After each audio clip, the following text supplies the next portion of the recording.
Hello friends. स्वागत है आप सभी का स्टॉक्स ऑफ इंडिया में। उम्मीद है कि आप सभी अच्छे होंगे और बरसात के सीज़न में अपना भरपूर ख्याल रख रहे होंगे। सो गाइस, शुरू करते हैं आज की स्टॉक स्क्रीनिंग। सबसे पहले जैसे आप जानते हैं कि हम हमारे जो एग्जिस्टिंग स्टॉक्स है जिनके ट्रिगर्स हिट हुए हैं उनको देखते हैं। ग्रीन लैम्प फिलहाल तो नेगेटिव टेरिटरी में है जब से हमने बाय किया है, लेकिन आज एक हल्की सी उम्मीद की किरण हमें नज़र आ रही है इसके अंदर। शायद यहाँ से एक कंटिन्यूएशन ऑफ अप मूव शुरू हो सकता है कल से। Let's see. केएससीएल में आज ओपनिंग अच्छी थी, गैप अप ओपनिंग थी, लेकिन अल्टीमेटली क्लोजिंग जो है वो नियर द लो हुई है। सो let's see how it pans out. Same thing Neogen में भी कहीं पर भी कुछ होल्ड लेता हुआ स्टॉक दिख नहीं रहा है। लेट्स सी कि आज के बाद ये शायद यहाँ से रिवर्सल देता है या नहीं, रिमेन्स टू बी सीन।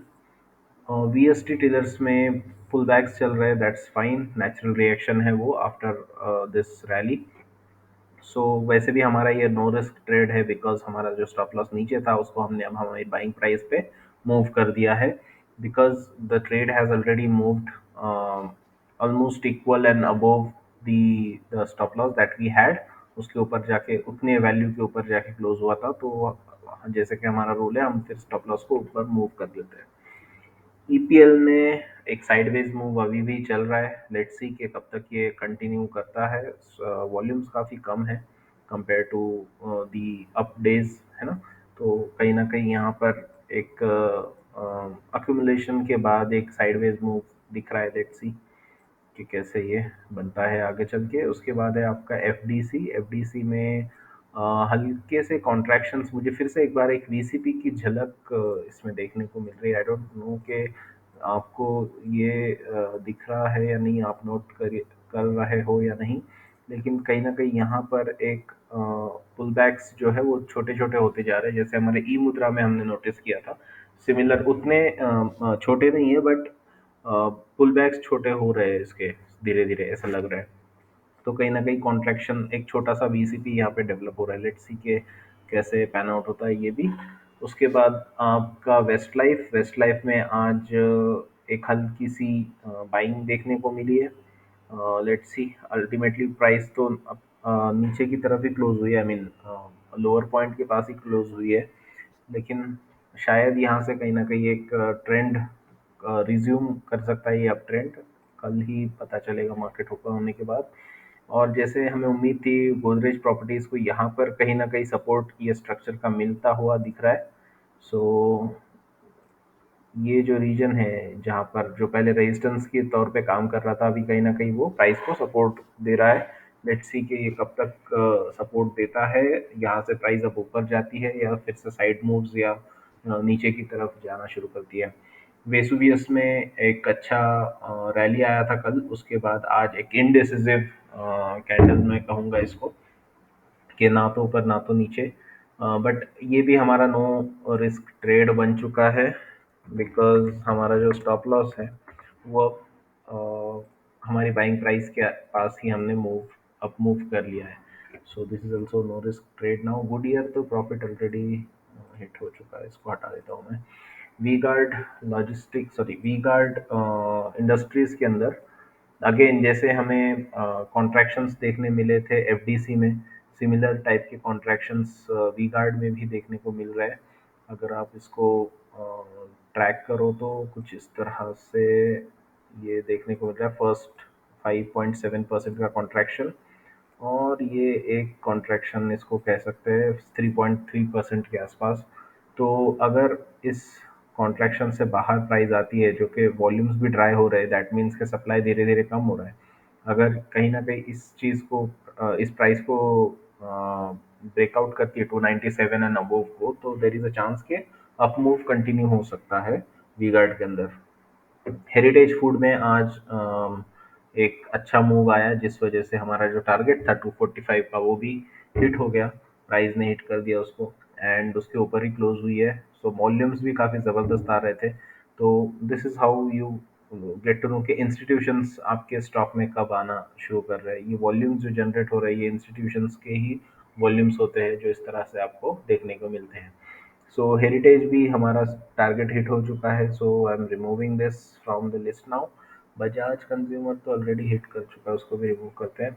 ई मुद्रा में आज जो हमारा यहाँ पे जो पुल बैक्स देखने को मिल रहे थे, जो कॉन्ट्रैक्शन ऑफ प्राइस देखने को मिल रहा था, उसका ब्रेकआउट अटेम्प्ट करने की कोशिश की प्राइस में, बट अल्टीमेटली नीचे ही क्लोज हुई।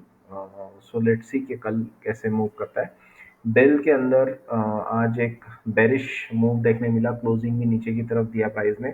सो it remains to be seen कि अब यहाँ से प्राइस कैसे पैन आउट होती है। हमारा ट्रिगर हिट हुआ था, उसके बाद से तो ये ऊपर गया ही नहीं, नीचे ही चल रहा है। Let's see.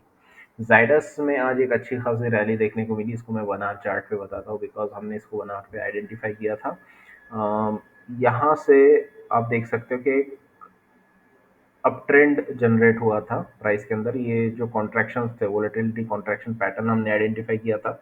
उसके बाद यहाँ से ब्रेकआउट आया, फिर वो एक पुल बैक, और फिर आप देख सकते हो कि मूव कंटिन्यूअस चलती रह रही है। और यहाँ पे जो हमारा टारगेट था 611 का, तो वो भी हिट हो चुका है। इतना बड़ा टारगेट नहीं था, बिकॉज ऑब्वियसली हमने सोचा था कि इंट्राडे टाइम फ्रेम पे आइडेंटिफाई किया है, तो शायद एक्सपेक्टेड था ये मूव जो इतने दिन लगे जिसको, वो 1-2 दिन में ही आना चाहिए था, बट वैसा हुआ नहीं।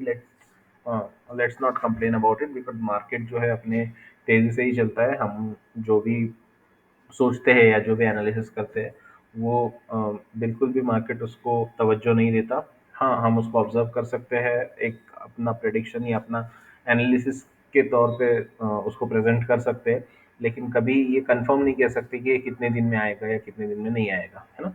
सो कुछ इस तरह से जाइडस में एक अच्छा मूव हमें देखने को मिला जो प्रॉफिटेबल रहा। सो ये भी मैं रिमूव करता हूँ फिलहाल हमारे वॉच लिस्ट से। उसके बाद नेशनल एल्यूमिनियम है शायद ये, हाँ। नेशनल एल्यूमिनियम का 87 का पिवट था, और ये भी रिस्क फ्री ट्रेड बन चुका है। हमारा जो स्टॉप लॉस है अभी वो बाइंग प्राइस के पास है।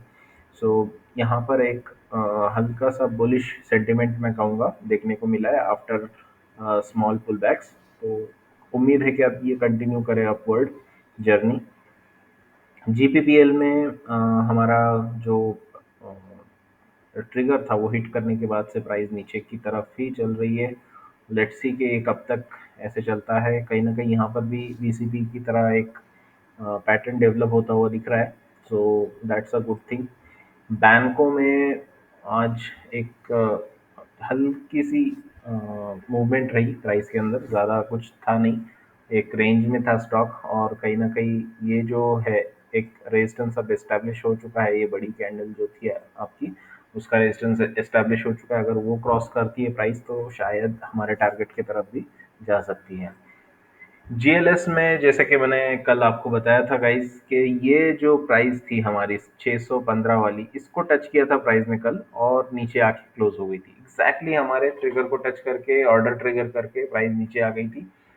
लेकिन आज काफ़ी अच्छी बात हुई कि प्राइस ने ओपन करने के बाद से ही एक बुलिश सेंटिमेंट दिख रहा था। कहीं ना कहीं ये जो चीज़ थी जिसको हम ऑब्जर्व कर रहे थे, उसको बड़े इंस्टीट्यूशंस भी ऑब्जर्व कर रहे थे, और उनकी बाइंग आती हुई यहाँ पर दिख रही है। उन्होंने पोजीशन बना ली है, क्योंकि वॉल्यूम्स जो जनरेट हुए हैं कहीं ना कहीं इंस्टीट्यूशनल वॉल्यूम्स की तरह लग रहे हैं। सो गुड थिंग इज़ के हमारा जो पिवट पॉइंट था वो एक्यूरेट था इस मामले में, और यहाँ से बराबर बाइंग, नई बाइंग जो है हमें देखने को मिल रही है स्टॉक के अंदर। सो लेट्स सी कि अब ये कब हमारा टारगेट हिट करता है, रिमेन्स टू बी सीन। उसके बाद है आपका मैक्स हेल्थ। मैक्स हेल्थ में स्टिल बेस फॉर्मेशन चल रहा है, so we are also not in हरी।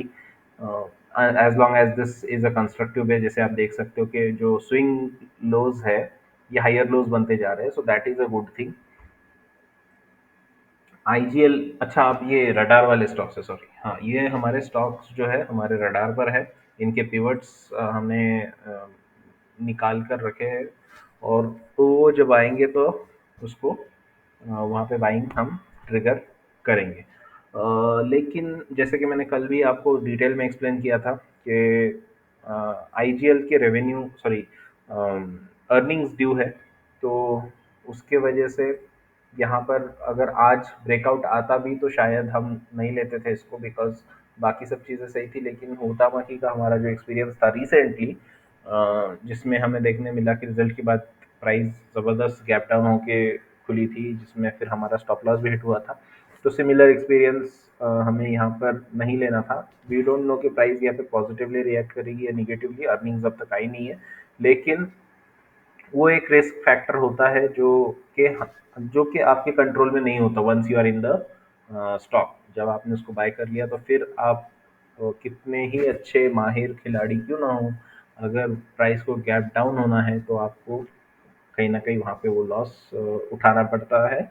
और कभी कभी तो ऐसा भी हुआ है हमारे साथ कि कुछ एक या दो दो साल पहले के प्राइस अर्निंग्स के पास लेने से प्राइस जो है स्टॉप लॉस के भी नीचे ओपन हुई थी। बट ऐसे केस में फिर जैसे कि मार्क नरविनी कहते हैं अपनी बुक में कि अगर प्राइस आपके प्राइस स्टॉप लॉस प्राइस से गैप डाउन होती है, उसके नीचे खुलती है, तो आपने बिना वक्त ज़ाया किए इमीडिएटली लॉस बुक कर लेना है। जो भी प्राइस आपको मिल रही है उस पर बुक कर लो। हो सकता है कि वो और भी नीचे गिरे, या हो सकता है कि वो ऊपर की तरफ भी जाए, है ना। लेकिन इसमें होता क्या है, मार्क मिनर्विनी बोलते हैं कि अगर आपने कोई गलत डिसीजन लिया, है ना, जैसे कि सपोज कि अब गैप डाउन हुई है स्टॉप लॉस के नीचे, मेरा स्टॉप लॉस तो बहुत ऊपर है और मैं सोच रहा हूँ कि नहीं यार प्राइस अभी ऊपर की तरफ जाएगी, और फॉर्चुनेटली उस दिन मेरा लक अच्छा है तो मेरी प्राइस भी ऊपर की तरफ आती है मेरे स्टॉप लॉस के आसपास, और मैं वहां पर बुक कर लेता हूँ। या फिर ऐसा भी होता है कि प्राइस ऊपर की तरफ चली जाती है और मुझे अच्छा लगता है कि यार चलो अच्छा हुआ मैंने स्टॉप लॉस मेरा काटा नहीं, मैंने उसको निकाला नहीं स्टॉक को। लेकिन इससे होता क्या है कि बैड हैबिट जो है वो रिवॉर्ड जब आपको देकर जाती है, तो आपको वो बैड हैबिट रिपीट करने की आदत लगती है ना। आपको आपके माइंड में ऐसा होता है कि यार मैंने, हाँ इससे पहले भी ऐसा हुआ था और प्राइस अल्टीमेटली ऊपर ही आई थी, मैंने कम लॉस बुक किया या फिर मैंने उल्टा प्रॉफिट ले लिया इसमें, एक चेकआउट था ये, और बाद में तो प्राइस ऊपर ही चले गई। तो इससे होता क्या है कि आपके माइंड में जो बैड हैबिट है उसके बारे में अच्छी भावना जग जाती है। और आप फिर अगली बार क्या होता है कि हो सकता है पिछली बार आपकी पोजीशन छोटी थी, लेकिन अब इस बार हो सकता है कि आपकी पोजीशन बड़ी है एंड सेम चीज़ रिपीट हो रही है, लेकिन आप अभी स्टॉप लॉस को काट नहीं रहे हो बिकॉज यू थिंक के पिछली बार भी ऐसा हुआ था, प्राइस तो ऊपर ही गई थी, लेकिन इस बार होगा ऐसा कि प्राइस वापस आएगी नहीं और नीचे नीचे डिप होगी। तो इसमें होगा क्या कि आपका कैपिटल बहुत बड़ा एग्जॉस्ट हो जाएगा। तो हमेशा रिस्क को ना रिस्पेक्ट किया करो। अगर आपका स्टॉप लॉस कहता है कि यहाँ से निकलना है तो निकल जाओ। अगर उसके नीचे गैप डाउन होती है प्राइस तो इमीडिएटली जो भी मार्केट वैल्यू आपके शेयर की मिल रही है वो लेकर आप निकल जाओ। Okay, so lot of discussion here. उसके बाद शारदा मोटर में वीसीपी बन रहा है। आज का बेरिश तो था बट लेट्स सी, वॉल्यूम्स नहीं आ रहे तो इस वजह से डेवलप होने देते हैं इसको बेस के अंदर। उसके बाद आपका Siyaram silks, same thing, develop हो रहा है, वीसीपी होने देते हैं। नारायण हृदयालय, तो इसका आज एक पुल बैक आया जो कि एक अच्छी चीज़ है।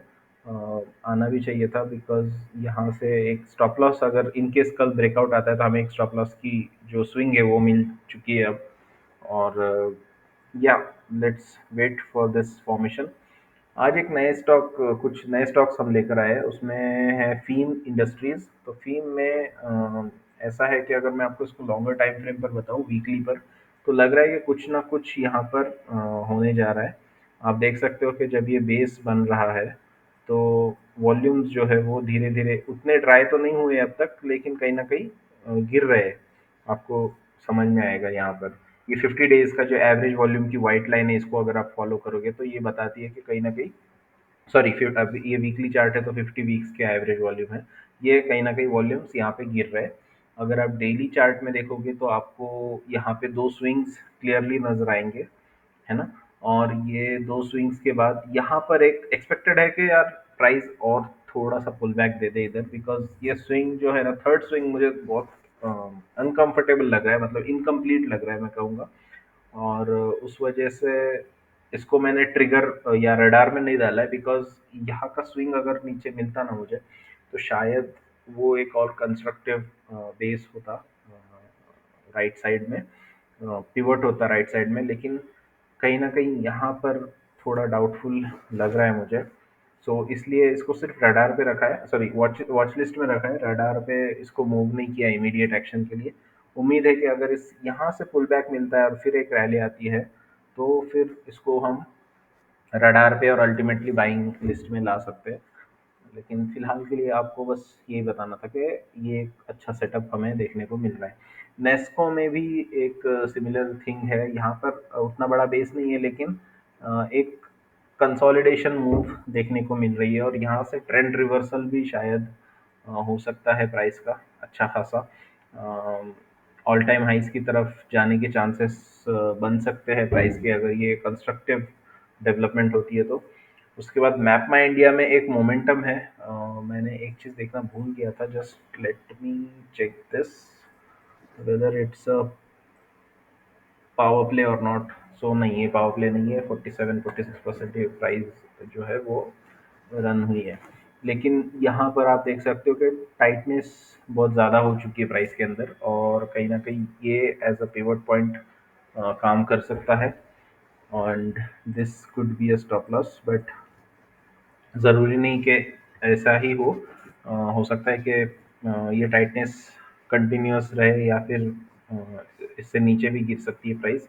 बट एक अच्छा वॉच लिस्ट में रखने लायक स्टॉक दिखा तो इसलिए हमने इसको लेकर आए। बाकी स्टॉक्स तो आपको पता है, nucleus, Garware hitech fiber, ISMT। हाँ, ISMT में आज जो हमारा पिवट था वो 82.2 के आसपास उसको प्राइस ने चैलेंज किया, बट अल्टीमेटली जो क्लोजिंग हुई वो नीचे नीचे की तरफ ही हुई। सो दैट मीन्स के कहीं ना कहीं ये जो सप्लाई यहाँ पर अवेलेबल है ये अभी भी एक्टिव है, और ये लोग अभी भी यहाँ पे प्राइस आने के बाद डंप कर रहे हैं स्टॉक को। सो अच्छी बात हुई कि यहाँ पे हमने इसको इमीडिएट एक्शन के लिए नहीं रखा था, सिर्फ हमने वॉच लिस्ट में रखा था। हम देखना चाहेंगे कि प्राइस अब यहाँ से कुछ इस तरह का स्विंग बना के ऊपर निकले, है ना। तो यहाँ से अगर और एक पुल बैक आता है तो वे पुल बैक और भी कंस्ट्रक्टिव बनाएगा इस पूरे बेस को, और एक हमें अच्छी खासी रैली इसके बाद देखने को मिल सकती है। ऑब्वियसली ड्राइनेस ऑफ वॉल्यूम तो है ही, और ये जो वॉल्यूम्स आ रहे हैं ये एंटिसिपेशन में आए हैं ब्रेकआउट के, सो दैट्स फाइन। बट जो नीचे जो वॉल्यूम्स, ये जो वॉल्यूम्स आते हैं ना, ये आपको बहुत ड्राई रखने चाहिए। सो लेट्स सी कि अभी ये छोटे वॉल्यूम से पुल बैक आए और उसके बाद एक ब्रेकआउट आए तो मज़ा आ जाएगा इसके अंदर। एक अच्छा बेस यहाँ पे आपको डेवलप होता हुआ दिख रहा है। यूनो मिंडा में वही है, 52 वीक के आसपास प्राइस डेवलप हो रही है। एलगी में भी सिमिलर थिंग है, प्राइस डेवलप हो रही है, no immediate action. Tata communications में डेवलप होने देते हैं, इसके अर्निंग्स अच्छे आए, शायद आज ग्रीन दिख रहा है। सो लेट्स सी कि कैसा था result. Okay, surprise 25% and 3%। Positive surprise था, जो एस्टिमेशन था मार्केट का उससे अच्छा ही रिजल्ट आया है, रेवेन्यू में भी और अर्निंग्स में भी। So that's a good thing. अब इसके बाद अगर ये डेवलप होता है बेस तो हम we are good to take a call on this. उसके बाद है आपका रेड गेन। रेड गेन में वही चल रहा है अपने कंसोलिडेशन। सिमिलरली ग्राफाइट इंडिया में भी कंसोलिडेशन चल रहा है, बहुत अच्छी तरह से कंसोलिडेट हो रहा है ये। अगर आप वॉल्यूम्स को देखो और साइड बाय साइड आपकी पुल बैक्स को भी देखो तो काफ़ी अच्छी तरह से जो प्राइस है कंसोलिडेट हो रही है। So very nice consolidation happening here. BRL logistics में एक पुल बैक है और आई थिंक अब यहाँ पे एग्जॉस्ट हो रहे हैं bears. So let's see, base तो अभी तक बना नहीं है उसका, अच्छे से बनने दीजिए। फोर्स मोटर्स में एक अच्छा पुल बैक आया है, अब यहाँ से प्राइस ने जो है ऊपर की तरफ वापस से अपने 52 वीक हाई की तरफ जाना चाहिए, एंड वहाँ से अगर कोई अपॉर्चुनिटी बनती है तो we are good to take a call. Maharashtra seamless में आपको एक अच्छा बेस यहाँ पे डेवलप होता हुआ दिख रहा है। यहाँ पे ये जो बेस है इसको कहीं ना कहीं इस लेवल से आपको सपोर्ट आता हुआ दिख रहा है।